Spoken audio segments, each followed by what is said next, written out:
Nós vamos meditar hoje um pouco sobre o que a Bíblia fala a respeito do contexto geopolítico que vivemos hoje. Os irmãos já têm nos ouvido falar a respeito da visão escatológica que eu tenho desenvolvido ao longo dos meus anos de meditação.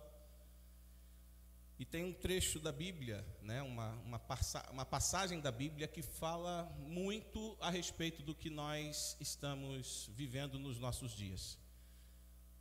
Para a gente ser bem rápido, assim, sintético, os irmãos lembram que por volta do ano 2000, Deus chamou Abraão lá de Ur dos Caldeus e disse para ele: vai para uma terra que eu te mostrarei, sai da terra da tua parentela. Abraão, um hebreu, Abraão, um semita, um descendente de Sem. Lembra lá que Noé, quando saiu da arca, ele foi livrado com seus 3 filhos, Sem, Cã e Jafé.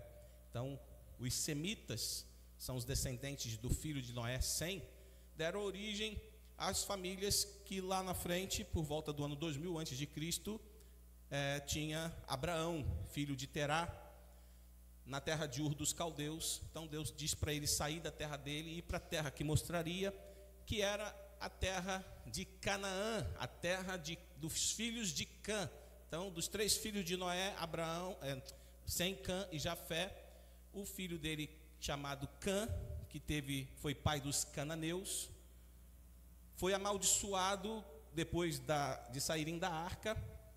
Os cananeus, diz ali o livro de Gênesis, que porque Canaã, ao invés de cobrir a nudez do seu pai depois que ele se embriagou com a vinha que ele plantou quando saiu da arca, ele não apenas não cobriu a nudez do pai, né?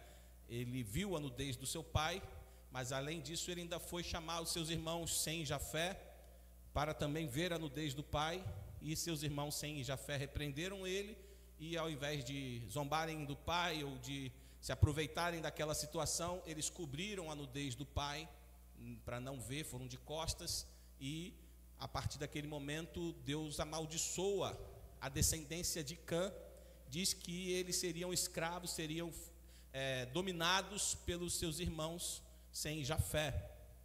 Então os cananeus já receberam ali, logo depois do juízo, uma maldição por conta da maneira como eles lidaram com seu pai Noé após o dilúvio. Abraão, então, um semita, descendente de Sem, vem pela promessa de Deus para Canaã.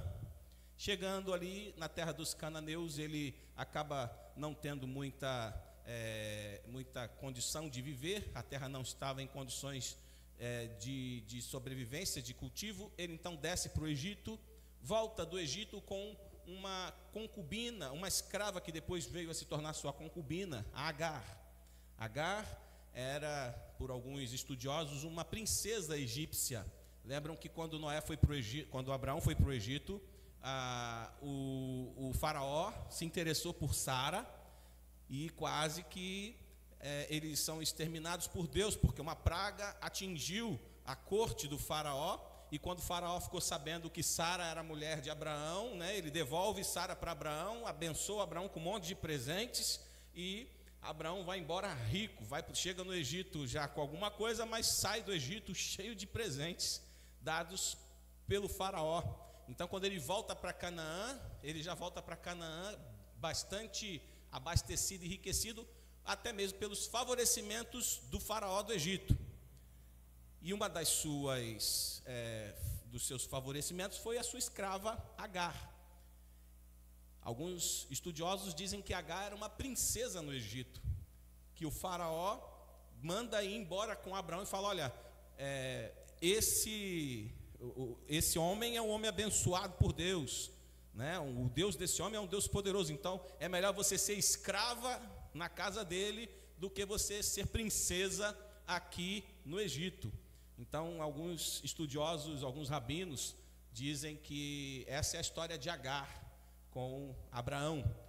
Antes ainda se chamava Abrão. Então ele vai para Canaã, tem aquela separação dele com o sobrinho dele Ló, que vai para Sodoma e Gomorra, e ele fica naquela outra área, até que toda aquela história do Gênesis se desenrola. Vocês sabem que Abraão, a Sara não estava tendo filhos, então ela acaba falando para Abraão: olha, tenha filho com a minha escrava Agar, e ali surge um filho de Abraão, que nascido de Agar, que era um descendente então de uma escrava da Agar, uma egípcia, chamado Ismael. Ismael cresceu e depois Deus então cumpriu a sua promessa, e com essa promessa cumprida nasce Isaque, filho de Sara. Esse é o filho da promessa. Quando Sara tem seu filho Isaque e eles estão crescendo, ela começa a ver alguns problemas ali, alguns comportamentos do filho do filho de Agar com o Isaque, e ela então fala para Abraão mandar embora Agar e Ismael. Abraão com o coração apertado, mas Deus fala para Abraão: pode fazer o que Sara está mandando, ouve Sara, porque eu tenho propósitos também com o seu filho Ismael. E assim Abraão manda embora Sara, Agar e Ismael. Deus dá um escape através de um anjo para que Ismael e Agar não morressem, e ali se desenvolve então uma descendência de Abraão chamada os ismaelitas, que deu origem ao povo árabe que nós conhecemos hoje, dos dias de hoje. O povo árabe é descendente de Ismael, esse filho de Abraão com Agar. Mas nós temos ainda mais alguns desdobramentos na história. Nós temos Abraão gerando Isaque, e Isaque tendo dois filhos, Esaú e Jacó. Jacó e Esaú. Primeiro Esaú, que é o primogênito, né? Jacó nasceu em seguida, são gêmeos, mas quem nasceu primeiro foi Esaú. Diz a Bíblia que Esaú não estava agradando sua mãe Rebeca, e a Rebeca então começa a criar ali um favorecimento para que Jacó recebesse a bênção da primogenitude. Por que a Rebeca não estava se agradando do seu filho Esaú? Porque Esaú tinha se casado com mulheres que não eram da família, da descendência de Abraão ali com o Isaque, na família de Ur dos Caldeus. Mas Esaú, para fazer uma média ali, para ficar meio na família, no parentesco, Esaú casa-se com umas primas dele, com algumas descendentes de Ismael. Então ele não casa necessariamente com algumas cananeias ali só, ele casa com com uma ismaelita, e através dessa ismaelita nós temos uma forte conexão também da família dos árabes, né? da descendência. Os árabes de hoje, eles têm uma herança muito forte, não apenas da descendência de Ismael, mas até mesmo da descendência de Isaque através de Esaú, que era o filho de Isaque. Então Esaú também recebe uma promessa de Deus, obviamente, porque também era descendente de Abraão, e a descendência de Esaú também se torna uma descendência poderosa. Mas Deus escolheu Jacó. Deus abençoou a descendência de Abraão através de Jacó, que veio a se chamar Israel. Teve o nome mudado de Jacó para Israel, e os 12 filhos de Israel formaram as 12 tribos de Israel. Uma das tribos era chamada de Judá, e com o passar dos anos, com o passar dos séculos, a descendência de Judá é que ficou então como proeminente na nação de Israel. Por isso nós chamamos os judeus de israelitas e os israelitas de judeus. Mas na verdade também tem os levitas, também tem os benjamitas. Lembra que Paulo, ele era, descendente de Benjamim, ele era da tribo de Benjamim, o apóstolo Paulo. Então nós temos até os dias de hoje alguns remanescentes dessas outras 11 tribos, né? Inclusive a tribo de Levi foi separada para o sacerdócio. Moisés é um levita, né? E a descendência de Arão, que é a descendência que tem os sumos sacerdotes, é a descendência levítica, e no lugar da tribo de Levi, uma tribo ficou tão forte, tão grande, quando foram repovoar a terra, que eles tinham duas tribos. Era a tribo de Efraim e a tribo de Manassés. Então, a tribo de Efraim e a tribo de Manassés era uma coisa só, era a descendência de José, que se tornou governador do Egito. Então, como lá no Egito, durante os 430 anos de cativeiro, a descendência de José, como era uma família de autoridade, José era uma autoridade no Egito, então a descendência de José se multiplicou bastante no Egito.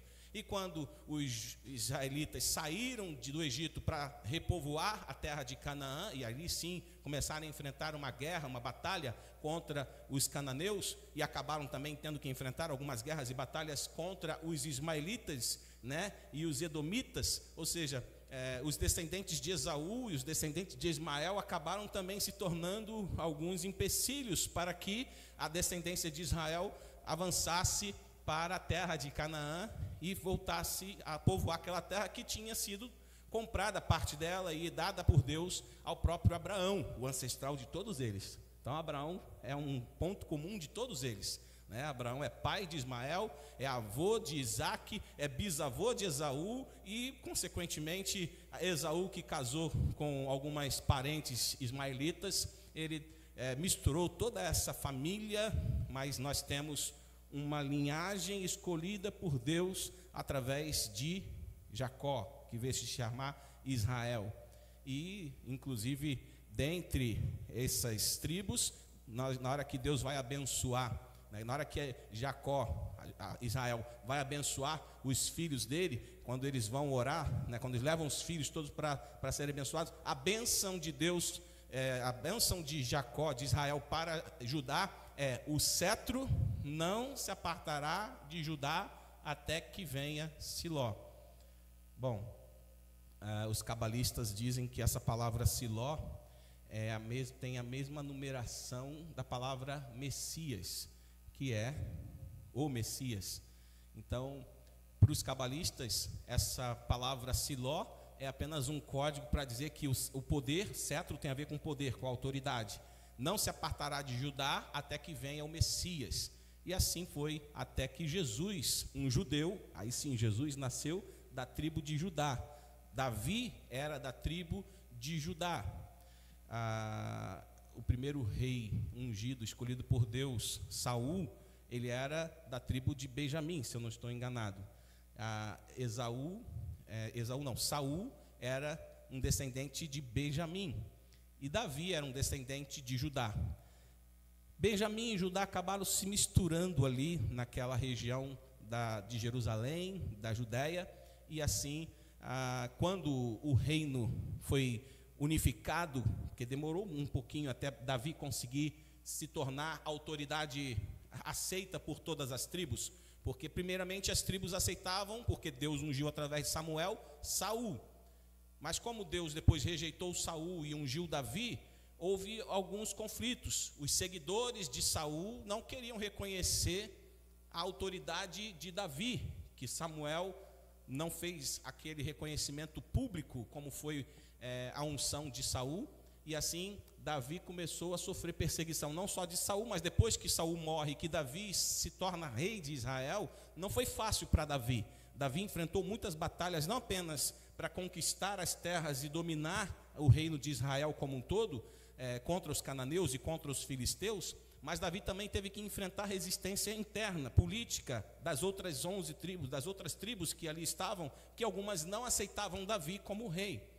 Então Davi não viveu nenhum período de paz, e ele tinha um desejo, construir um templo em honra a Deus. Ele comprou a eira de Araúna, e aí para você ficar situado, a eira de Araúna, pela tradição, era o mesmo lugar onde Abraão, quando foi chamado por Deus a executar seu filho, levou seu filho ao Monte Moriá, numa pedra que depois, até hoje, é conhecida como a pedra fundamental, e essa pedra fica no Monte Moriá, pela tradição. Então Abraão foi sacrificar seu filho ali.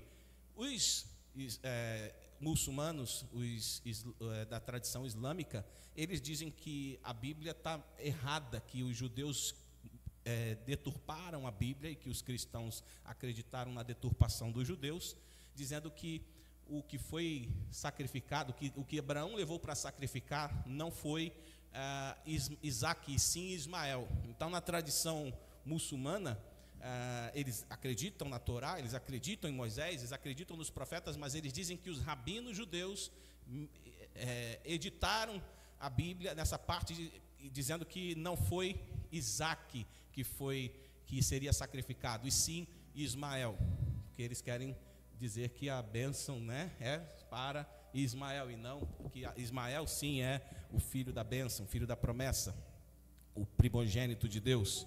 Eles reconhecem Isaque e a descendência de Isaque também como uma descendência abençoada por Deus, mas eles dizem que o judaísmo e os rabinos estão enganando os judeus, e por isso eles só aceitam os judeus como irmãos, caso os judeus reconheçam que quem estava sendo levado pelo sacrifício em Moriá, na pedra fundamental, não foi Isaque e sim Ismael. Os irmãos estão acompanhando aí? É uma lição de história para que todos possam entender o contexto histórico que nos trouxe até o que nós estamos vivendo hoje.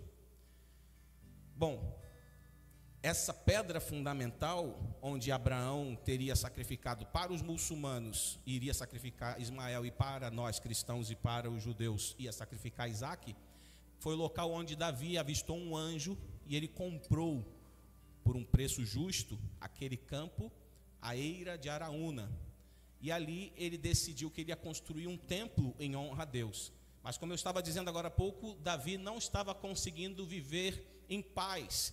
Ele teve que guerrear não apenas para conquistar a terra de Israel, a terra de Canaã, mas ele teve que guerrear também contra muitos israelitas que não aceitavam o seu domínio, até que ele morre em idade avançada, depois de conseguir ampliar bastante, manter o seu reino, mas sem conseguir cumprir o seu desejo de construir um templo para Deus. Mas ele passa essa tarefa para o seu filho Salomão, e ele deixa todos os recursos financeiros também, preparativos, desenhos, plantas, projetos, arquitetos e tudo mais.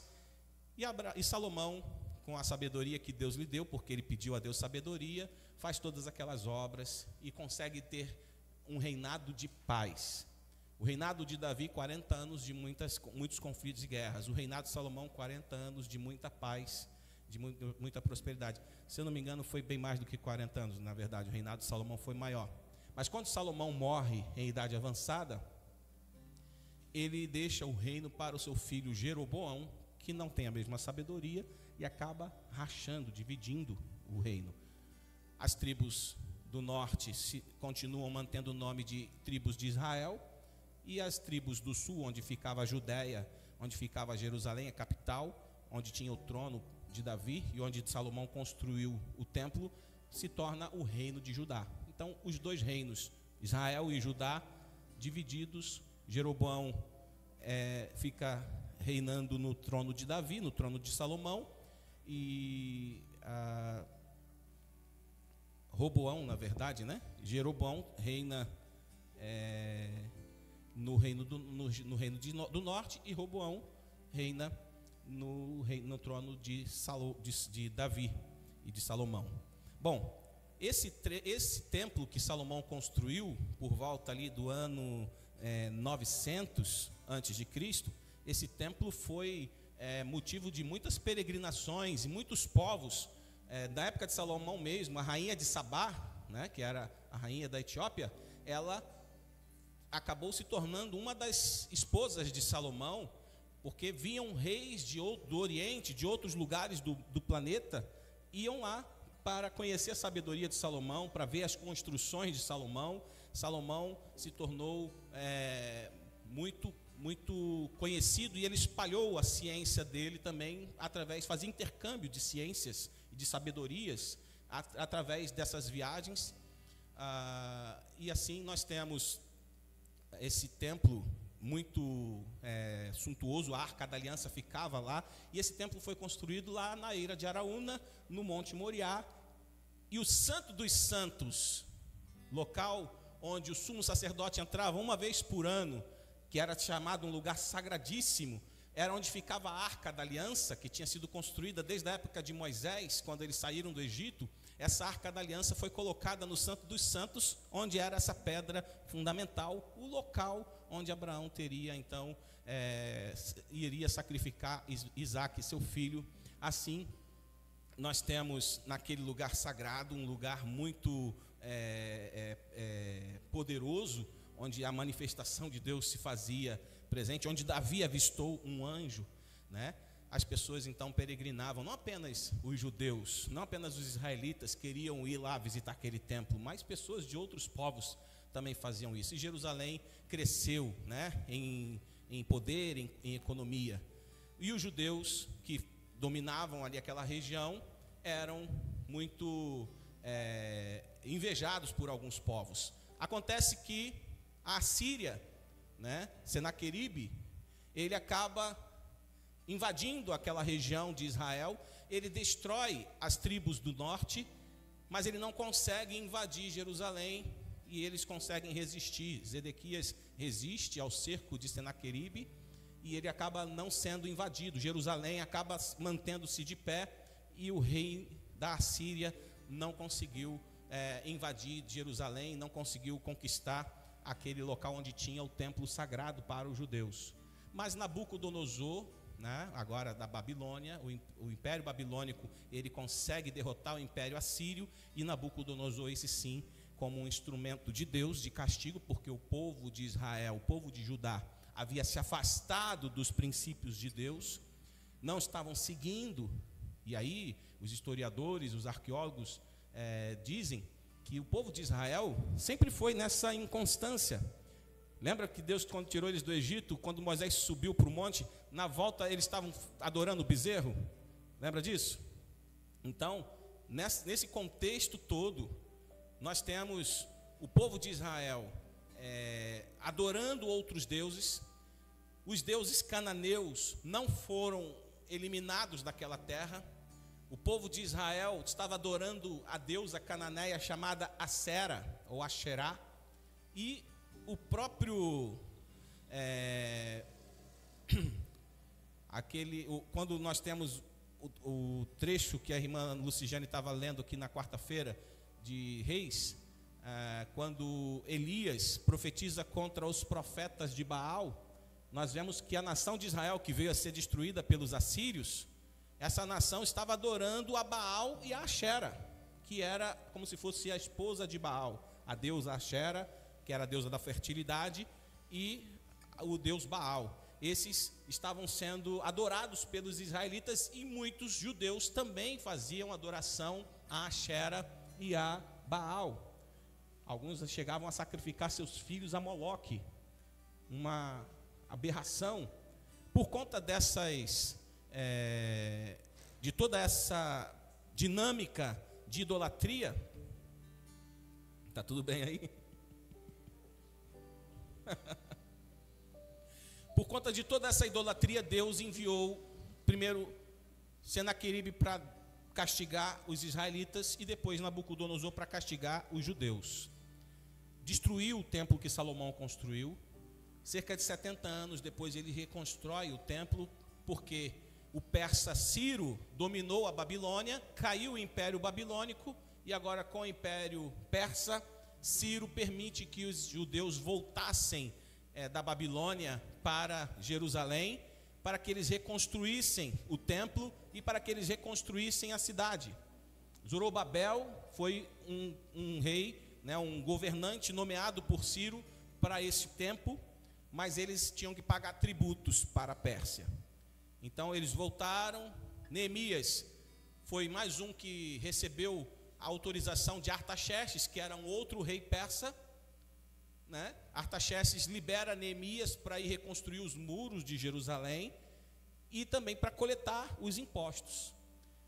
Eles estavam fazendo adoração novamente no templo que foi reconstruído, no mesmo lugar, na pedra fundamental, tendo o Santo dos Santos.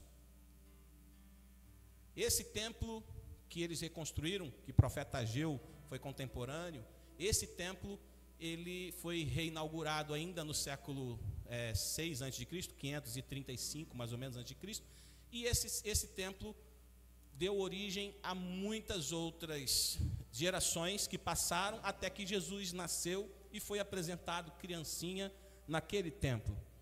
Jesus, então, um judeu que veio para cumprir todas as profecias que diziam sobre o servo sofredor.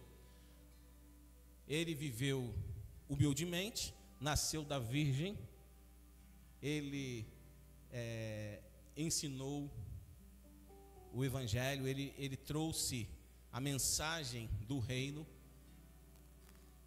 mas ele foi rejeitado pelos judeus. Os judeus não creram na mensagem de Jesus e usaram-se da lei romana para condenar Jesus e crucificar Jesus. Jesus morreu, mas Jesus ressuscitou. Os judeus, os rabinos, espalharam uma mentira dizendo que o corpo de Jesus tinha sido roubado. Pagaram, subornaram os guardas para que essa mensagem fosse divulgada entre os judeus, para que ninguém acreditasse que ele tinha ressuscitado. Mas houveram várias testemunhas oculares da ressurreição de Cristo, e essas pessoas não foram subornadas, essas pessoas não aceitaram ser subornadas. E essas pessoas que foram testemunhas oculares da ressurreição de Jesus receberam mais algumas orientações de Jesus.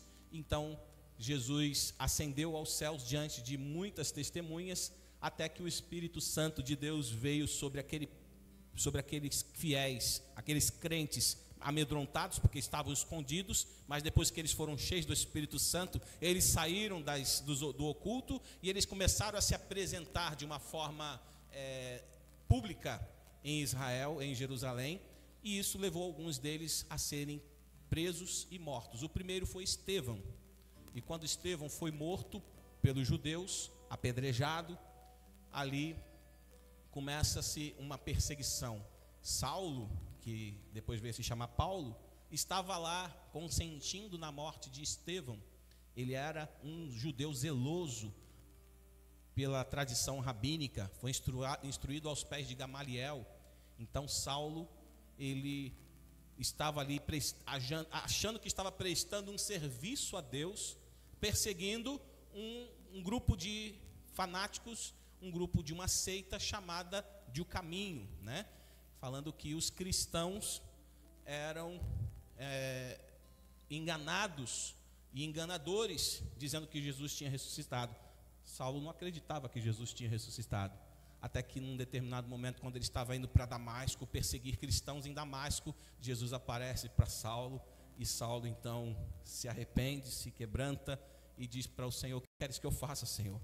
Aí agora, a partir daquele momento, um grande perseguidor da igreja se converte, porque teve um encontro com Jesus. Jesus apareceu para Saulo, e ele então deixa de duvidar, deixa de questionar, e passa a ser agora perseguido não apenas pelos judeus que continuavam perseguindo os cristãos, mas ele também passa a ser perseguido pelos próprios cristãos, porque muitos cristãos não acreditavam que ele tinha se convertido. Ele teve dificuldade para ser aceito entre a igreja, porque a igreja temia ele. Ananias orou por ele para que ele voltasse a enxergar. Barnabé o acolheu, o abraçou e caminhou com ele na fé durante algum tempo. Ele, junto com Barnabé e Silas, fizeram viagens, depois acabaram se dividindo, né? Barnabé fez uma outra viagem com Silas e com Marcos, porque Marcos era um dos acompanhantes dele, e assim ele se separa, né? E fica com Silas, fica Paulo e Silas, Barnabé e Marcos. E ali nós temos duas duplas de missionários espalhando o evangelho em todos os lugares possíveis. E aquela região passa a viver ainda mais alguns conflitos, porque esses judeus que não aceitaram que Jesus era o Messias, que não creram na mensagem de Jesus, que não creram na ressurreição de Jesus, que divulgaram mentiras de que o corpo de Jesus tinha sido roubado, esses judeus continuaram naquela expectativa da vinda do Messias deles, até que um determinado judeu naquela geração, no ano 70, faz uma rebelião ali em Jerusalém, e o imperador Vespasiano, com seu filho, o general Tito, ele manda destruir Jerusalém. E aí Tito invade Jerusalém, acaba com todos os judeus e destrói o templo que tinha sido reconstruído por Zorobabel. Esse templo que foi destruído no ano 70, cumpriu-se ali a promessa de Jesus, a profecia de Jesus em Mateus 24, quando Jesus diz: vocês veem essa construção, que vocês estão maravilhados, que foi o templo que eles estavam vendo, não ficará aqui pedra sobre pedra, serão todas derrubadas. E no ano 70 essa profecia de Jesus se cumpriu. Aquele templo foi destruído e as ruínas do templo ficaram expostas desde o ano 70 até o ano 135, quando o imperador Adriano, numa nova revolta, porque os judeus foram dizimados no ano 70, os cristãos já tinham se espalhado. Ainda tinha cristão em Jerusalém? Tinha, mas eles não eram da mesma, não eram orgulhosos e fanáticos pelo reino de Deus ser estabelecido à força aqui na terra pela mão do homem, como os judeus eram. Então, quando o Império Romano veio dizimar os judeus no ano 70, os cristãos já tinham se refugiado, não estavam lutando por aquela terra e por aquele templo como os judeus estavam lutando. Então os cristãos sobreviveram àquele massacre do ano 70. E mesma coisa no ano 135, porque os judeus estavam sempre querendo reconstruir aqueles escombros, estavam sempre querendo repovoar aquela terra, e o Império Romano estava já incomodado com aquela resistência judaica.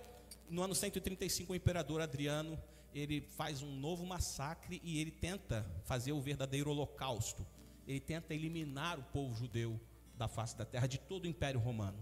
Onde tinha judeu, ele queria eliminar. E ele escraviza, ele detona aquela cidade de Jerusalém toda e ainda constrói no lugar onde tinha sido construído o templo de Salomão e o templo que Zorobabel reconstruiu.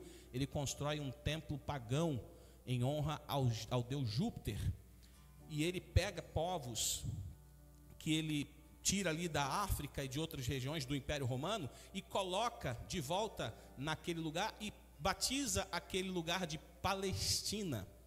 Ali surge a Palestina, no ano 135, quando o imperador romano Adriano faz um templo em honra a Júpiter no local do Monte Moriá, onde tinha a pedra fundamental, naqueles escombros que tinha sido destruído o templo no ano 70, e coloca várias famílias de pessoas do norte da África e chama aquela região, batiza aquela região de Palestina. Palestina, na verdade, era Filistina, porque a palavra no hebraico, no aramaico ali, ela tem apenas uma diferença, como se fosse farmácia, né, que a gente tem. Palestina e Filistina, a mesma coisa. Então, na verdade, o que o Adriano queria fazer era batizar aquela terra de a terra dos filisteus, já como uma provocação mesmo para os judeus, porque os filisteus eram os inimigos históricos dos judeus, desde Golias, que Davi tinha enfrentado. Então, agora o imperador Adriano coloca ali, chama a terra dos filisteus. Era isso que ele queria dizer, ficou conhecido como Palestina, mas seria a Filistina ou Filisteia, os filisteus. Isso no ano 135 do Império Romano, do nosso tempo, da era cristã. Passaram-se mais alguns séculos, mais algumas décadas. No ano 325, Constantino, o imperador romano, se converte ao cristianismo. Os judeus continuam sendo perseguidos. Os judeus continuam se espalhando, porque eles foram quase dizimados nesse ano 135, no ataque, na ação de Adriano. Mas eles criaram comunidades espalhadas por todos os lugares para manter a sua tradição e manter a sua esperança de um dia, quem sabe, voltarem para aquela terra e reconstruir o seu lar, que tinham herdado de Abraão, Isaque e Jacó, que tinham construído aquele templo em honra a Deus com Salomão e depois com Zorobabel. E eles ansiavam desde sempre, e essa ânsia fez eles sofrerem um massacre no ano 70 e outro massacre no ano 135. Quando o cristianismo se tornou uma religião oficial do Império Romano, os judeus não eram bem vistos, nem pelo Império Romano, que já tinha sido exterminado 2 vezes, E também não eram também muito bem vistos pelos cristãos. Por quê? Porque os cristãos se tornaram amigos do Império Romano, agora são uma coisa só, misturou política com fé, mas os cristãos acabavam contribuindo com essa ideia antissemítica e colocando a culpa da morte de Jesus, da rejeição de Jesus nos judeus, esquecendo que na verdade foi o Império Romano que matou Jesus, não foram os judeus, foram os romanos. Mas os cristãos, politicamente falando, a Igreja Católica, que surgiu naquela época com Constantino, ela endossou esse sentimento antissemítico, anti-judeu, antissemita. Então, o que aconteceu é que a era do cristianismo não foi uma era também fácil para o judaísmo. O judaísmo continuou sendo perseguido pelo Império Romano e agora, passou um tempo, ele passou a ser perseguido inclusive pela Igreja Católica Apostólica Romana, que também não aceitava nenhum outro tipo de religião, nenhum outro tipo de fé, nenhum outro tipo de adoração. E assim os judeus foram durante muito tempo resistindo, e aí muitas vezes sem nenhuma expectativa ou esperança de retornar para aquele local. Mas vocês lembram que Adriano construiu um templo para Júpiter na pedra fundamental, no Monte Moriá? A única coisa que aconteceu depois disso é que quando Constantino endossou o cristianismo como uma religião oficial, ele permitiu que os cristãos construíssem uma catedral no local, não do templo no Monte Moriá, onde era o templo de Israel, mas no sepulcro, onde tradicionalmente teria sido sepultado Jesus, e onde Jesus teria ressuscitado. Então foi construída uma catedral no ano 350 depois de Cristo, não sei o ano exato, mas no século IV foi construída uma catedral dos cristãos nesse local, que passou a ser chamado um local sagrado para os cristãos, porque foi o local onde Jesus foi sepultado e onde ele ressuscitou. É um local de turismo e peregrinação até os dias de hoje, lá em Jerusalém.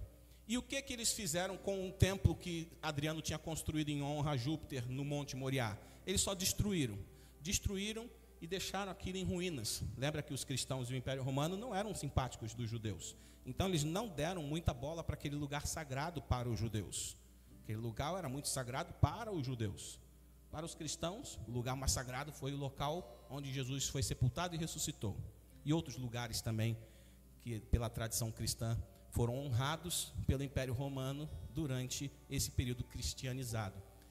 Mas acontece que no ano 638, Maomé consegue não apenas expandir a sua fé islâmica em Meca e Medina, mas ele consegue conquistar Jerusalém também.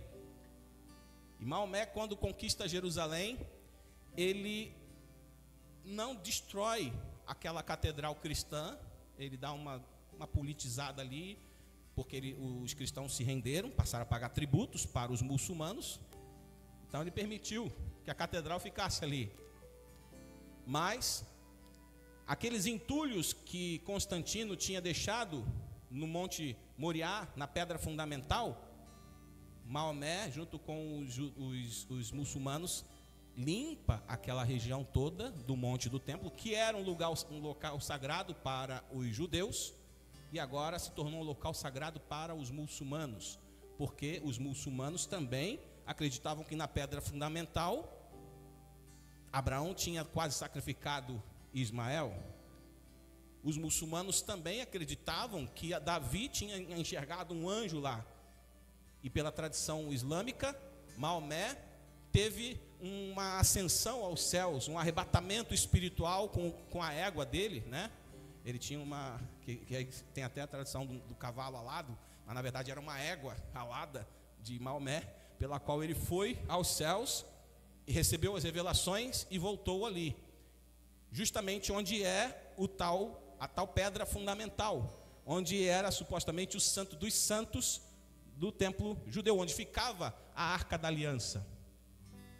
Então, eles constroem uma mesquita no Monte do Templo, mais um pouco para a extremidade do Monte do Templo, e no local onde era o Santo dos Santos, a pedra fundamental, eles constroem um monumento chamado hoje de Domo da Rocha, onde tem uma cúpula toda coberta de ouro. Foi coberta depois com ouro, não foi construída originalmente com ouro. Isso foi feito por volta do ano 670, 690 depois de Cristo, esse Domo da Rocha. E ali, desde então, aquele local tem sido dominado, controlado e administrado pelos muçulmanos. Teve um período pequeno, de cerca de 70 anos, que os cruzados dominaram, os cristãos dominaram novamente aquela região, por volta do ano 1100, mas não durou muito tempo. Saladino, mais uma vez um muçulmano, reconquista aquela região, e aquela região, desde que Saladino reconquistou, aquele local sagrado e aquela cúpula do Domo da Rocha, mesmo quando os cristãos conquistaram, não foi desmanchada, não foi desfeita a mesquita de Maomé. Os cristãos, durante o período que dominaram aquilo ali, também tentaram fazer uma política de boa vizinhança, de tolerância religiosa, não mexeram com aqueles monumentos islâmicos, e simplesmente aqueles monumentos estão lá até o dia de hoje, tanto o Domo da Rocha quanto a mesquita, que é um local sagrado também para os muçulmanos. Os muçulmanos reconquistaram aquela região e até agora continuam lá. Israel, como é que entra o povo judeu nessa história toda, para a gente finalizar, que já tomamos todo o tempo da nossa meditação de hoje. Israel estava espalhada pelas nações. Se você for ler Ezequiel capítulo 36, 37 e 38, você vai entender um pouco do que aconteceu em 1948, no século XIX, século XX.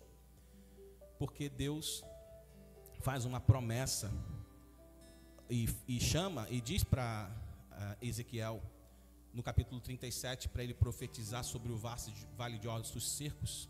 E se você lembra as imagens que existem ainda sobre o Holocausto, aquele monte de ossos dos judeus, alguns místicos consideram aquela profecia do vale de ossos secos como a vida que Deus deu para a nação de Israel após aquele extermínio, o maior extermínio de todos os tempos. Cerca de 6 milhões de judeus foram exterminados durante o Holocausto de Hitler, quando o nazismo tentou exterminar o povo judeu. Eles estavam gozando de uma certa paz e prosperidade com o avanço da ciência, e depois da reforma protestante, os judeus passaram a ter um pouco mais de liberdade, porque os cristãos protestantes e evangélicos, buscando liberdade religiosa e lutando pela liberdade religiosa, até para que eles pudessem viver, nós cristãos batistas, que surgimos lá em 1613, no início do século 17, nós fomos nossos ancestrais batistas são dos precursores dessa busca da liberdade religiosa. Porque o que Lutero tentou fazer foi reformar a Igreja Católica, e o que o Calvino também tentou fazer foi reformar a Igreja Católica. Eram católicos reformados, mas nessa busca da reforma eles acabaram dando os princípios para a liberdade religiosa, que posteriormente inclusive deu subsídio para a Revolução Francesa, dos ideais de liberdade, igualdade e fraternidade.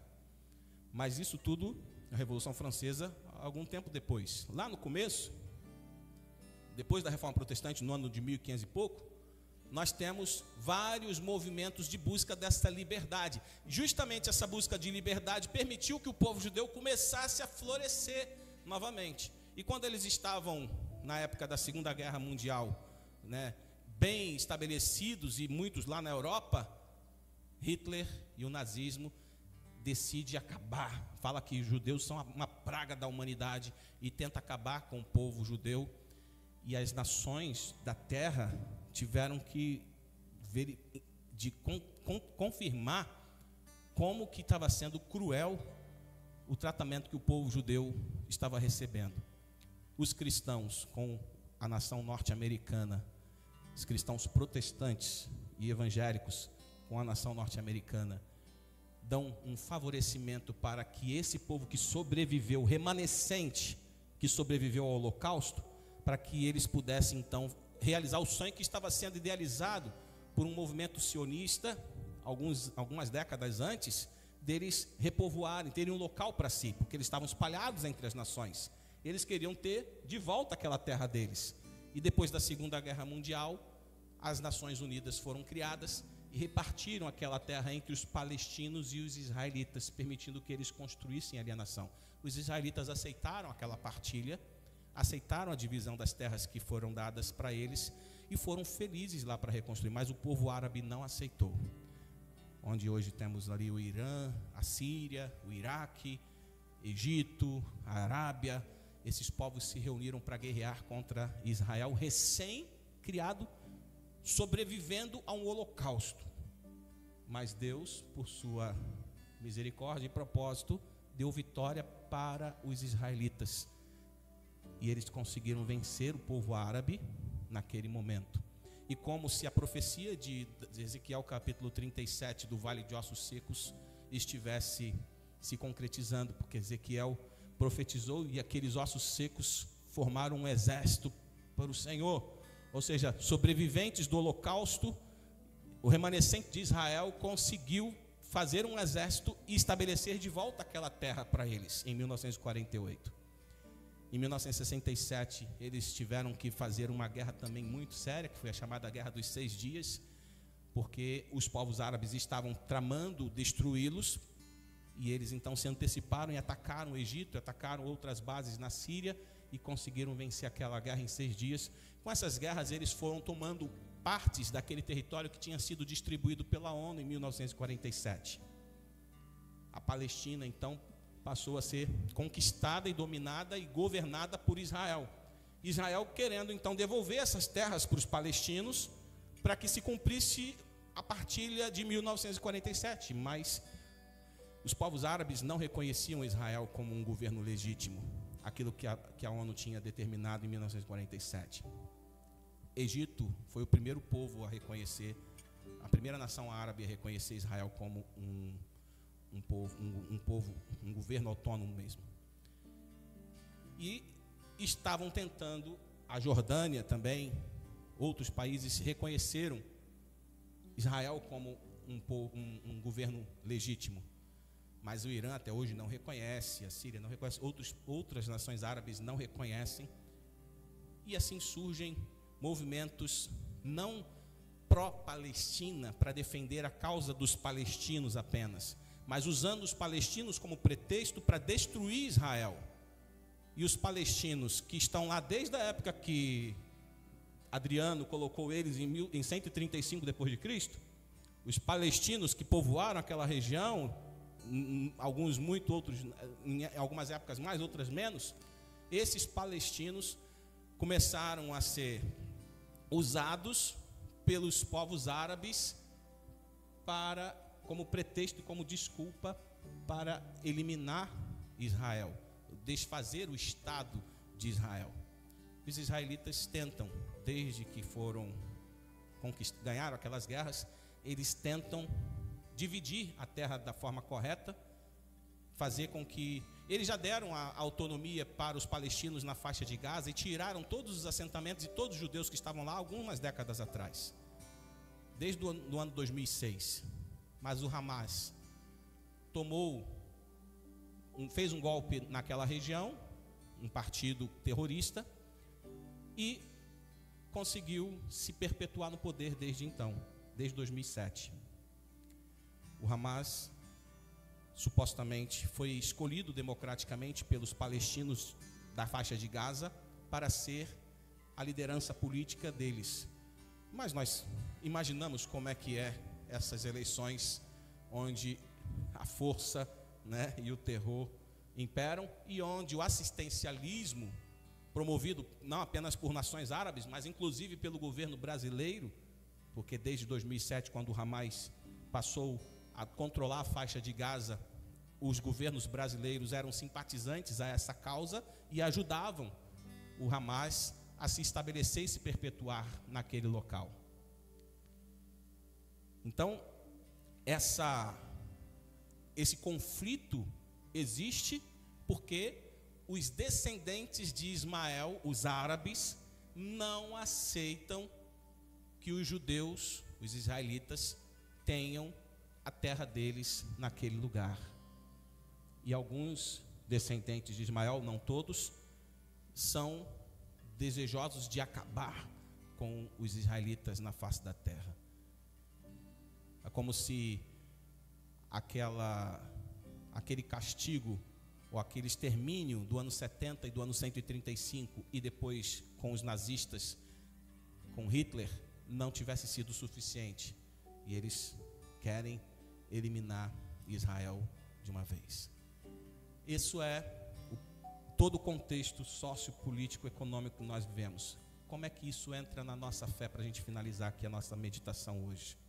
Como é que entra para nós cristãos?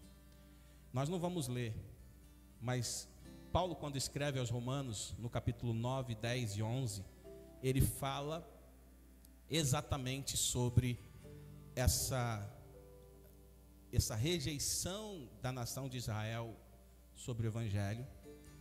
Mas ele fala do desejo dele como judeu, como israelita, pela conversão do povo de Israel.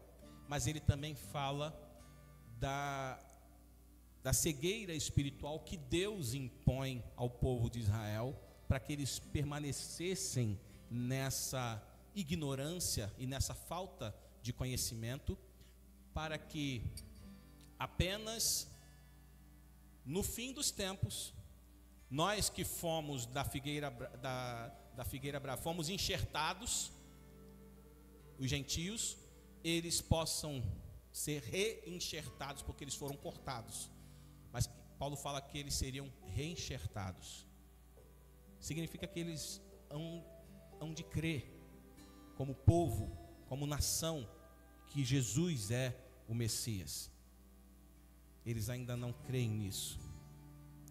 Há muitos judeus messiânicos, há muitos judeus que se converteram ao cristianismo, mas esse caos que está acontecendo hoje na terra de Israel, na faixa de Gaza, tem sido usado por muitos fanáticos judeus, rabinos, praticantes do judaísmo, para se promoverem e levarem muitos judeus a uma visão extremista e orgulhosa do judaísmo, para que eles se voltem para Deus de acordo com a lei judaica, assim como os muçulmanos radicais procuram praticar, como é que chama? Sharia, né?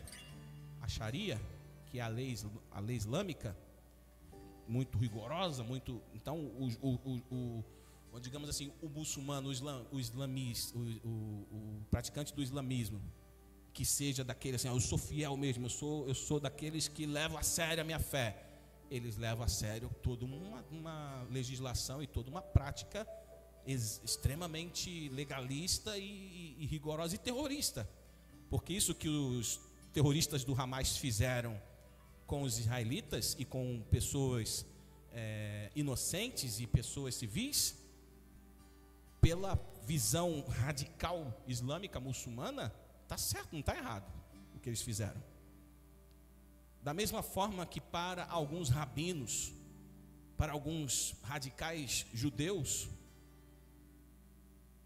ir lá em Gaza, acabar com tudo e tomar posse daquela terra e mandar os palestinos para onde eles quiserem, ou matar quem não quiser sair, para alguns judeus rabinos, é essa também a visão radical. Tem radical de um lado, tem radical do outro. E nós, cristãos, nós devemos amar a todos os povos, a todas as tribos, a todas as línguas, a todas as nações. Nós devemos amar os palestinos? Amém? Devemos amar os palestinos, devemos amar os egípcios, devemos amar os sírios, devemos amar os libaneses, devemos amar os iranianos, porque Jesus morreu por todos os povos, tribos, línguas e nações. E nós devemos amar os judeus? Devemos amar os judeus. devemos amar os judeus. Para a gente finalizar, são 9h30, o capítulo 10 só, de Romanos, o apóstolo Paulo diz para nós: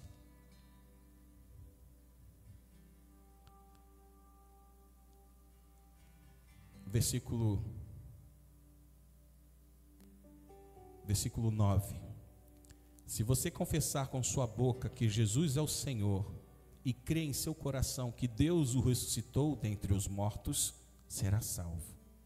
Pois com o coração se crê para a justiça, com a boca se confessa para a salvação. Como diz a Escritura, todo aquele que confia jamais será envergonhado. Não há diferença entre judeus e gentios, pois o mesmo Senhor é Senhor de todos e abençoa ricamente todos os que o invocam. Porque todo aquele que invocar o nome do Senhor será salvo. Como, pois, invocarão aquele em quem não creram? E como crerão naquele de quem não ouviram falar? E como ouvirão se não houver quem pregue? E como pregarão se não forem enviados? Como está escrito, como são belos os pés dos que anunciam boas novas. No entanto, nem todos os israelitas aceitaram as boas novas, pois Isaías diz: Senhor, quem creu em nossa mensagem? Consequentemente, a fé vem pelo ouvir a mensagem, e a mensagem é ouvida mediante a palavra de Cristo.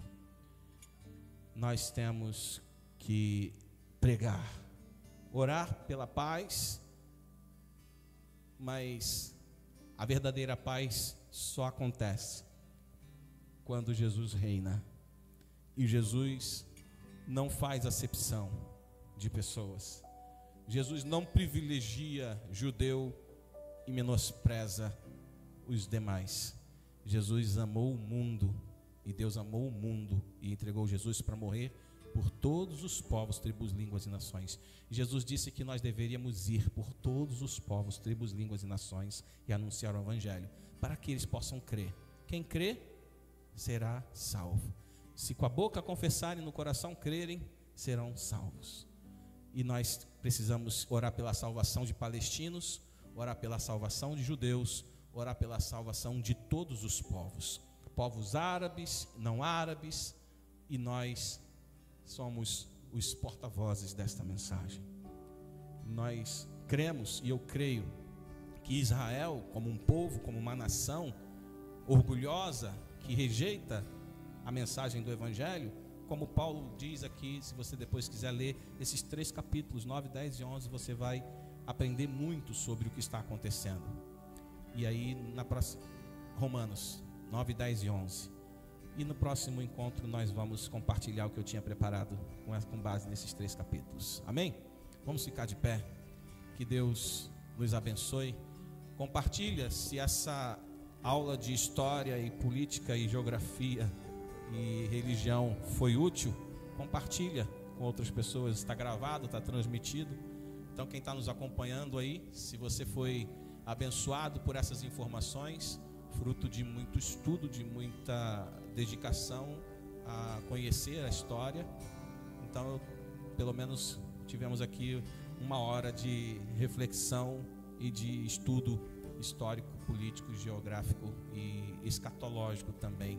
No próximo culto nós vamos poder compartilhar um pouco mais sobre também a visão escatológica a respeito de tudo isso. Senhor, nós te damos graças porque nós fomos escolhidos por ti. Assim como o Senhor escolheu Jacó, assim como o Senhor escolheu Davi, assim como o Senhor ungiu e escolheu profetas, e assim como o Senhor enviou o teu Filho Jesus a este mundo, o Senhor nos escolheu em Cristo. Nós somos privilegiados por isso. Mas nós sabemos que não é por merecimento, é pela graça. Nós sabemos que não somos melhores que ninguém. Por isso nós queremos, Senhor, levar essa mensagem da salvação de Cristo Jesus a todos os povos, tribos, línguas e nações, porque é a verdade que liberta.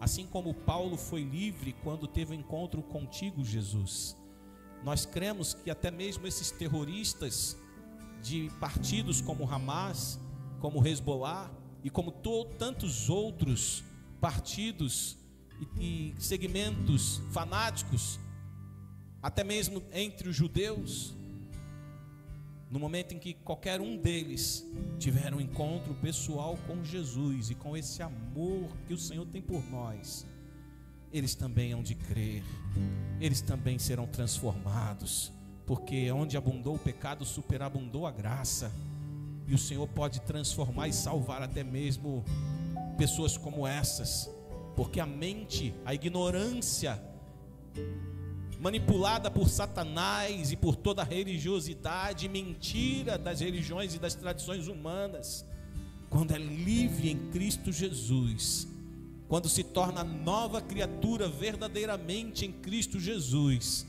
passa a ser promotora da paz, passa a ser canal de transformação para outras vidas. Então salva, Senhor, salva os palestinos, salva os judeus, salva os libaneses, salva, Senhor, os árabes, salva, Senhor, salva o povo brasileiro, salva, Senhor. Maranata, vem, Jesus. Maranata, vem, Senhor. Que o teu amor, Pai, a graça do teu Filho, a comunhão do teu Espírito seja com todos nós agora e sempre. Amém. Graça e paz.